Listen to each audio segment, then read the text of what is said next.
As we begin to build this application, it's important to make sure we have all of the foundations in and the proper groundwork before it grows into the full application.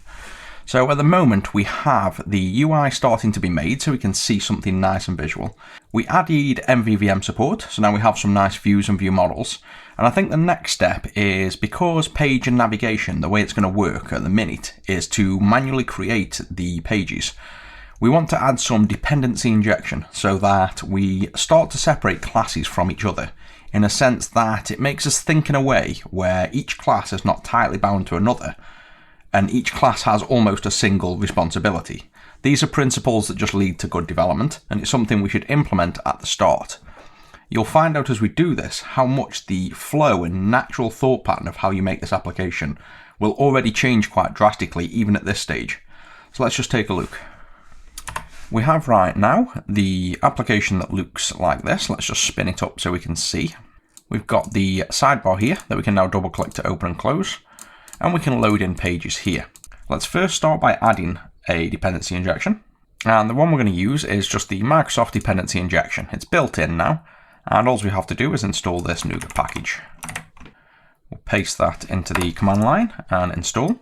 And now that's done, let's start with a simple goal of moving this first main view model into dependency injection, and effectively this first main view being newed up by dependency injection.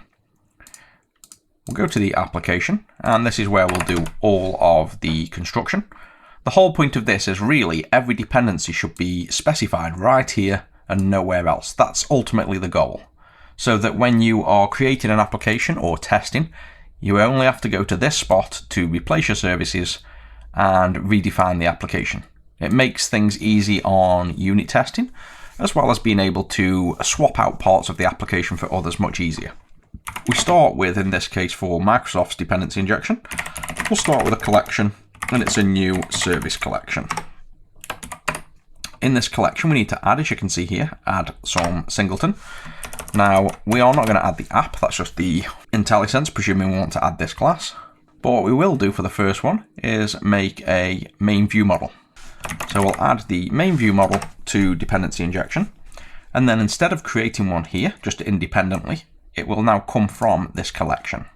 In order to create the service locator, in a sense, that is responsible for locating all of your injected services, you can see it wants to call it provider here and build a service. So the IntelliSense is pretty smart here. It knows the next step is to build the service provider, and it's just called it provider. So I'd normally call this services or service provider. So let's go ahead and just call that services. And now, because we're in the context of this specific service provider here, we can pull up any instance.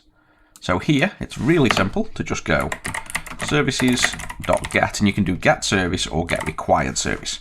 The difference is get service won't fail if it's null. You can see the question mark, meaning it can be null. Whereas we need this service, so we want it to throw an error if the service isn't injected. You can also do the type here. So you can see main view model. We specifically want to now get a service of main view model that needs to be in the collection. And as you can see, we've added it here. So with that change now, what should happen is the collection gets created. We inject the main view model.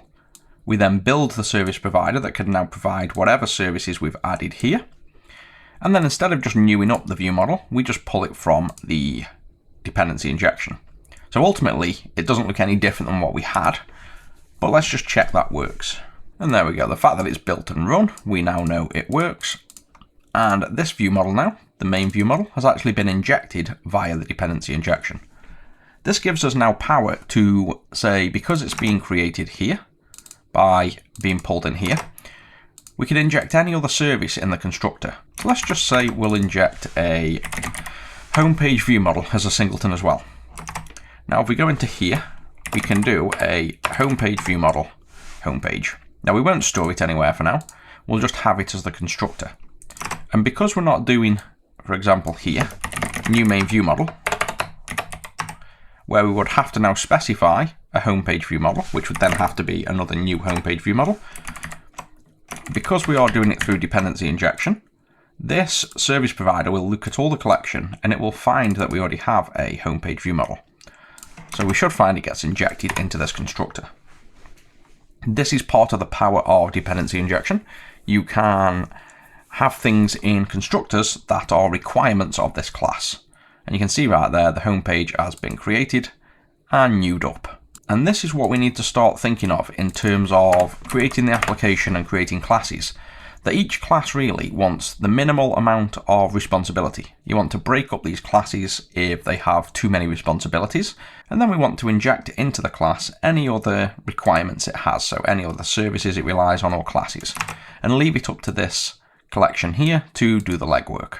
If we take a look in the main view model now, you can see we are creating view models here, and that's a responsibility that shouldn't really be inside of the main view model.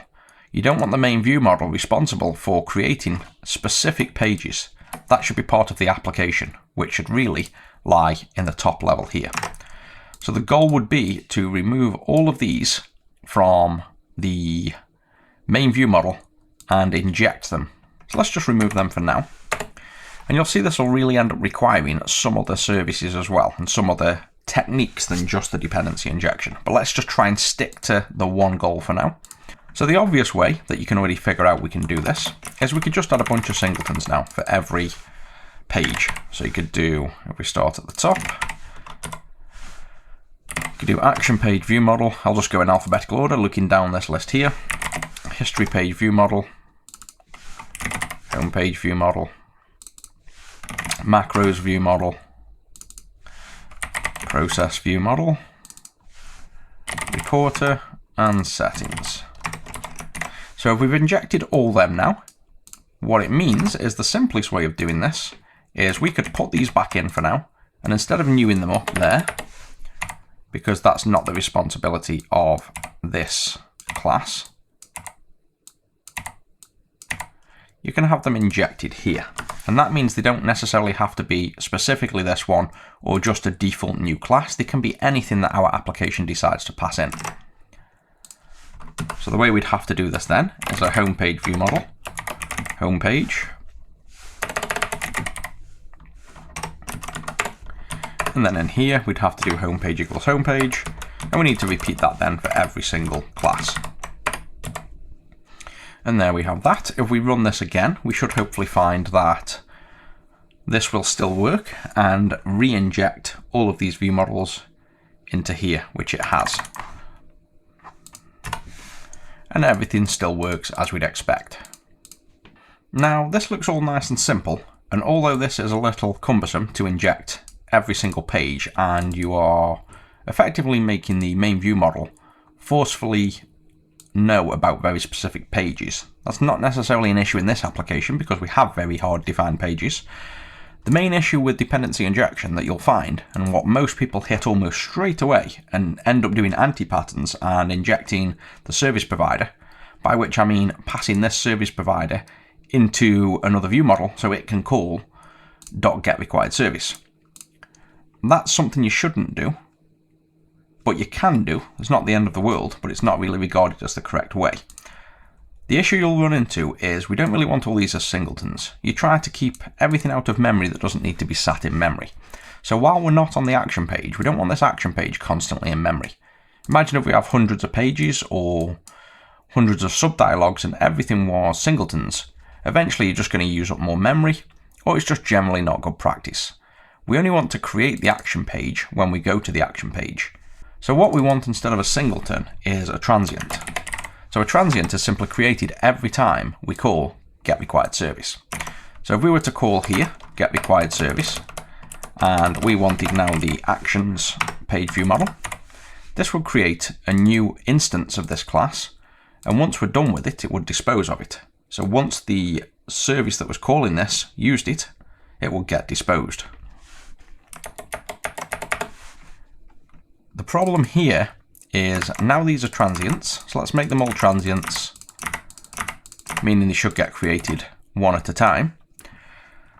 What's going to happen is the main window is going to get created. This is going to call getRequiredService of main view model, and because the main view model requires all of these pages, it's going to get pulled in at the time of this creation, so at the time of the window being created. Once we do that, even though the first call is new instances, they're never going to get called again and recreated because we simply have them stored here. So they're going to be singletons. Now this is one example that you'll come across. And you're going to hit this on many occasions in dependency injection. So we purposely want to tackle it now while it's early and see how to resolve it. Ultimately, what we want to do is, instead of having these view models, we don't really want to keep instances of these. These need to go, we know that, with what we need to do. That also means that we don't really want to pass in all of these here. We want to create them when we need them. So that leaves us in this state. What do we do about the current page if we don't want to store all of the view models constantly? The first thing we'll need to do is define the pages in another way. So we'll do a simple enum. We'll create a new directory. Let's just call it data. And inside this, we'll add a new class and we'll call this application page names. We'll make this an enum. So it's just effectively a list that is an integer, but it has text as its value. And what we want in here is all of the pages. So now we have a nice small object that can define the pages. That leads us to the current page. Now at the minute, the current page is just a view model. So it has no relevance to a page. It knows nothing about a page and it's not storing any information. The solution to this will be specifically a page view model. So when we know it's a page in the view model, we'll then want to store this application page name as a variable, so we can identify what page is what view model. That's a lot easier than it might sound. So we just add another class, call this page view model. We'll inherit from the view model base, and we'll just add a public application page name. We'll make that an MVVM public property, so the class has to be partial. And now we'll have a page name we can link in with the page view model. Enums can't be null because they are an integer behind the scenes. So that means if they didn't select something, it would be home. So we could do this, unknown, and you could also start the count and label them with specific values if you wanted. By default instead, this will be 0, 1, 2, 3, 4. So if we don't specify a value, it would say unknown. We could use this later if we needed to. And all we'll have to do now is go into each page, change it from being a view model to being a page view model. And we will want to create a constructor whereby we set the page name to, say in this one, it's actions. And this way we are specifically setting up this actions view model to be known as the view model for the page of actions. If we repeat this for each one, go into history, create a constructor, change this to page view model, control dot to import the file name, and do this for everyone. And that's all of them now with a page name. That means when they get created, we will have something we can now check in the main view model. So what we need to change now is this view model base to a page view model for the current page, because that's what we know it will be. And now we have access to the current page's page name. In that, we can now check if the home page is the application page name's home. This way we now know what page we're on without needing the view model of every page. So we can paste this into every one of these and then change this to the correct value.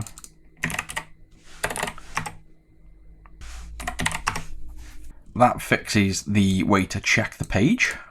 And the final dilemma now is, what do we do when we want to create a new page? So when we want to go to a page. At the minute we were creating the view models by just newing them up in here. And after that we were injecting them as dependencies here. But in both of those instances, they were permanently in memory then. So what we need is a way now, when we navigate to a page, is to generate the view model directly. Now the first thing that most people will do is come into here and go, all I need to do is call services get required service and generate something. So let's show you what that looks like. You'll end up going something like this. There's the services. Let's just go up here and create a public static service provider and call it service provider. Then once you've made the services here, you go service provider equals services, And now you have the ability from anywhere to go, right, here's the new homepage.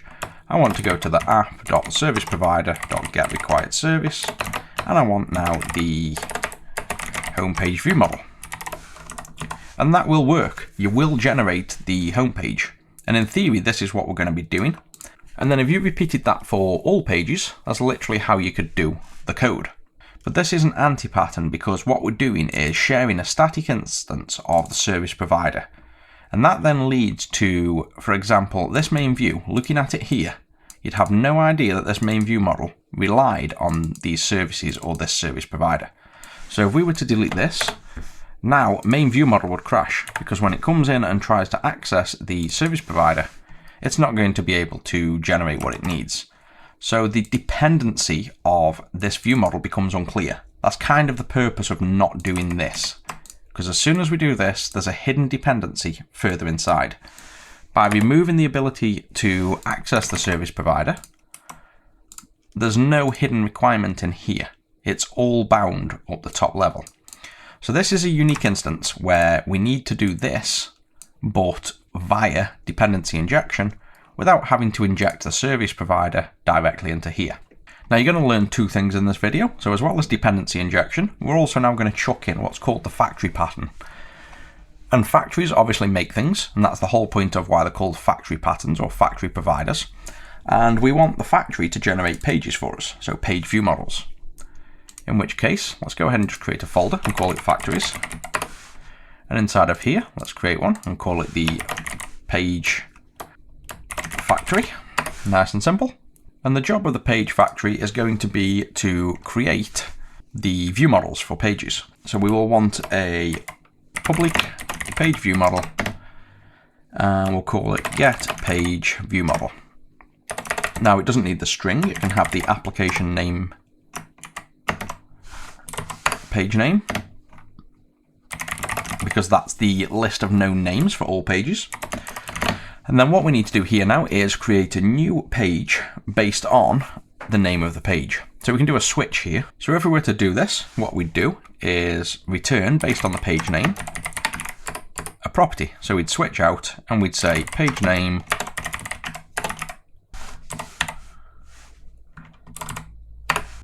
is equal to home, and we'd new up a new page model. Now obviously we're not going to do this way because we need to abstract this out, and this factory first needs to be injected into the dependency as well. So the first thing we do is we need to add a singleton of this page factory so that we can actually inject the page factory into the main view model. So in here we will need a private page factory, and this will want to be injected in here.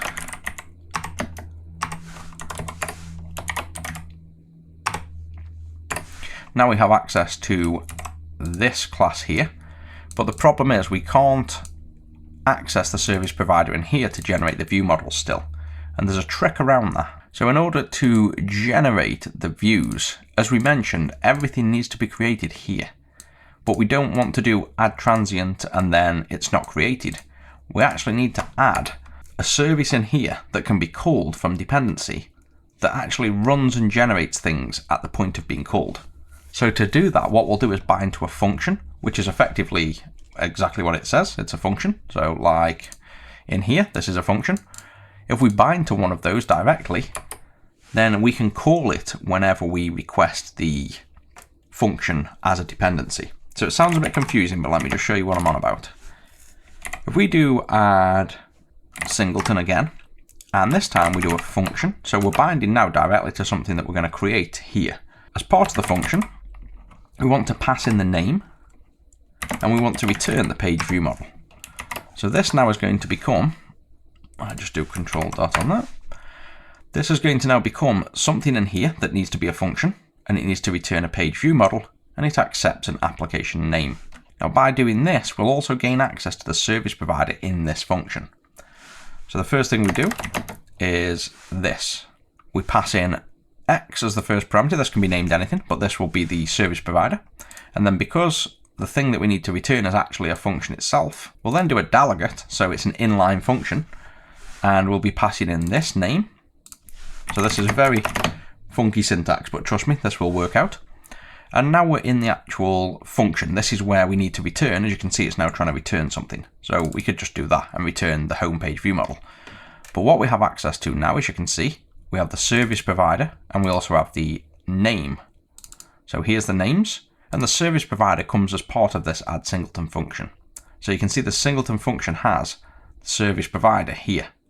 It injects it automatically as part of this implementation. So what we can do is here, if we do that switch we wanted, so we want to switch on the name. So we'll do name, switch, open and close the parentheses. And now we have access in here to decide, based on the name, what we want to do. And this is where we finally can create the new instances. So we will say application page home, and then we don't new up new because again, you're bypassing this injection here. Instead, what we do is get the required service of type homepage view model. Now this will be the point where this code only gets run when we call into this service. So we can require this service to then call this. If we just copy and paste this and put all the pages in first,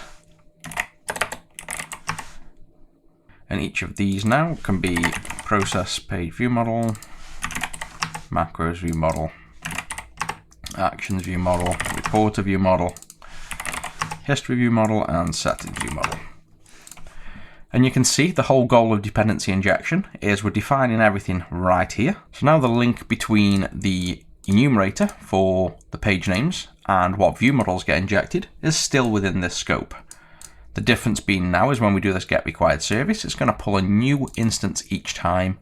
And when we change pages, that instance will go. We'll also want to add a default catch here to throw if for some reason we have new pages that we then don't have view models for. So now, how do we access this? This is the question. We want to be able to access this dependency so we can actually call a function to do something. So in the page factory, we will want to ignore this for now. Let's just cut this out of the way. Create a constructor. And in the constructor, remember we have dependency injection. So whatever we put in here will get injected via this collection. So we can just now request this. We want this as the actual injected type. That's as simple as just retyping that exact phrase in a sense. We want a dependency that is a function of application names and that returns a page view model. And that will be called, in this case, page view model factory. I'll just call this factory.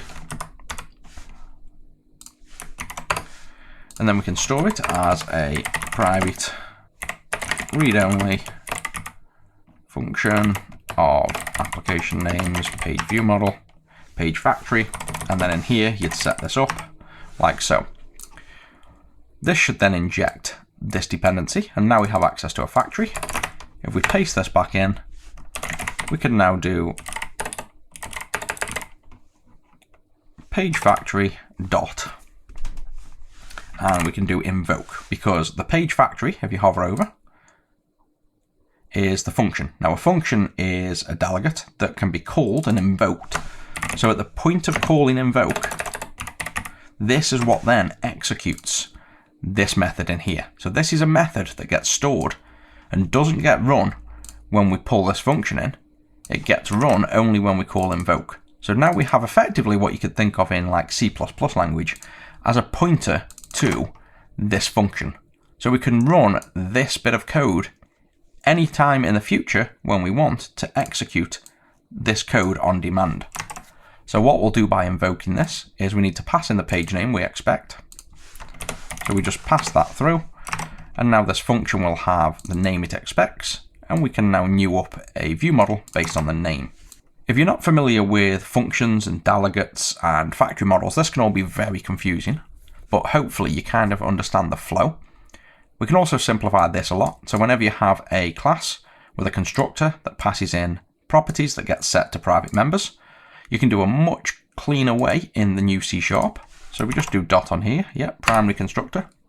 You can see there, as part of the class definition, it just opens the parentheses and passes in what you expect in here, factory, and this generates an actual private member called factory. So that's a much cleaner syntax to do what we've just done. So the final piece of the puzzle now is this factory, which gets injected with this function that can be called in future. It gets exposed through this property called getPageView. We ask for the page view, and then we invoke this specific function here, passing the page name that finally generates a true transient view model. If we put everything together right, we did in the main view model inject the page factory, which is correct. So now here, instead of current page, let's just change that to go to home, so we're not duplicating logic. And in each of these now, instead of doing this, which is all we're really doing now, we've effectively replaced all of that for this one line of code is now replaced with a page factory dot get page view model and application homepage. So that is the equivalent of that, but now using dependency injection. So it looks very overcomplicated at first, but once you've made this kind of factory and you get used to this model, it pretty much stays the same throughout. All we'd have to do then is replace all of these again for the specific pages. So we have the process, the actions, the macros, reporter, history, and settings. And I don't think this will work first time. There's always something I usually type wrong, but let's just see. Ooh, maybe it does work first time. There we go. So, looks exactly like when we started off, and you might be wondering what was the point of all of that. It's now much more complicated, and we have this page factory, we've got this dependency injection, we've got all of these delegates, and yes, it does definitely make the application a lot more confusing if you're not used to this, and at the moment there's basically no gain. This is dependency injection for you. It kind of makes you think in a different way. It makes your job a lot harder as you're developing, but as we progress with this application, you'll start to see the benefits of being able to just inject dependencies and keeping your classes clean as they grow. So now we can see we have a main view model that's very clearly defined. If you want to test or create a new view model in the constructor, this is all that the class is reliant on. We still have really something that is hard expected, in which case the page factory and this application page name are two separate things, but the class inside knows about this application page name. So it's expecting the page factory to know about all application page names. That's the only caveat there. But considering this is something very well known in the application and not going to change, there's always going to be pages. We just have to bear that logic in mind. Other than that, you can see now once we've injected that, there's no other logic inside here, and this class could be created and tested on its own and would be expected to work so long as the page factory does its job. Let's try to follow through with breakpoints what's going on so you can understand. If we put a breakpoint on here, so we know when this method is called, and if we put a breakpoint in here, and we'll put a breakpoint on the top, let's just run this code and see the order of logic. So you can see the first thing that happens is the page factory gets created new. And that's because we've created a main view model here, and in order to create the main view model, it needs to create the page factory. So that's why this is fired. You can see once that's fired, even though we've made a new page factory, and the new page factory made this new delegate function, you'll notice this has never been called. It didn't run this code, and it won't run this code. What it's done though is create an instance of this function here, and now we have it stored as the name factory. So this factory you can see here is a function, and inside the function it has the method here. And then what you do to call that method is use this invoke, and only at that point, when we pass in home, you can see now it's firing this code, which will finally now do getRequiredService, which will ultimately call this bit of code here, or effectively it will pull what would be a transient of this view model. So we're now going to get a new instance of homepage, and that's what generates the homepage. Every time we click, you can see the factory invokes the new code, and we should in theory hit, I think I've just got to put breakpoints on each one of these. The way I've wrote the code, that's where I've got to put my breakpoint. So say we click macros, runs that, hits this part of the code. So hopefully that makes sense. And every time we're doing this, we're creating a new instance. So welcome to the world of dependency injection and confusion. Don't think you're alone in terms of looking at this dependency injection and thinking, what the hell is this? I don't understand it, why are we using it? It's quite okay to just write this code, ignore it, and so long as you understand injection and adding something when you need it, so as long as you understand this, add transient and add singleton. A singleton is like a static instance, so it's only one instance ever, and the add transient is like doing a new on the class. If you understand those principles and you follow along, you'll be perfectly fine. This will come to you over time, and it's certainly something that most developers can be on for years and never understand. So even though we could do this application without dependency injection, and it's definitely, I think, one of those subjects that so many people struggle with, don't get down if you don't fully understand everything we've just written. What you have learned though, and what you've seen in action, is dependency injection and a factory pattern. These are two pretty advanced topics, so consider your knowledge enhanced by simply knowing and seeing these in action. And don't worry too much, I'll talk you through every stage as we're using them, and if you ever get stuck, you can always ask me questions. I think that's most of the foundations done now, and we can jump into, I think, probably the settings page, and the next thing I need to do is write the back end that connects to a real SolidWorks. And because that part of the application won't be open source, the code for SolidWorks, I'll write a dummy application that will bind all the UI to in the whole application, and we'll get this thing running with an open source dummy SolidWorks code, where it acts like it's doing the jobs and we can bind the UI to it. So this should progress quite nicely now, and you'll start seeing some real world application visuals, things like pretending to connect to SolidWorks, pulling in file names, and it's going to really progress nicely. That's it for this one, guys. I'll catch you in the next.